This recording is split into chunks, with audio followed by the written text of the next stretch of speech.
সে আলেম হোক আর জালেম হোক, তাকে আল্লাহ ওই অপরাধ দুনিয়ায় করাবে, এরপরে মরণ দেবে।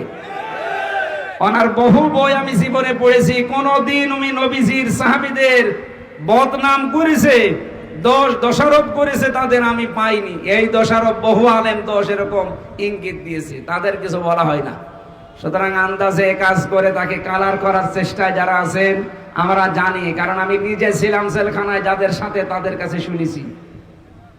আপনারা কথা থেকে কি পান, কারা পেছন দিক থেকে আপনাদেরকে নাড়াচাড়া দিচ্ছে, আমরা সব জানি। সবচাইতে বড় কথা, দেশের মানুষ এখন সচেতন, এরা আর পাগল নেই। আপনি যতই মিথ্যাবাদী মিথ্যা কথা ছড়ান না কেন একজনের নামে, এরা জানে যে আসলে আল্লামা মওদুদী কি ছিলেন। তিনি যা করেছেন পৃথিবীতে, তার পশমের সমান যোগ্যতা এখন আপনার হয়নি। এই জন্য যার সম্পর্কে কথা বলবেন ভেবে চিন্তে কথা বলবেন।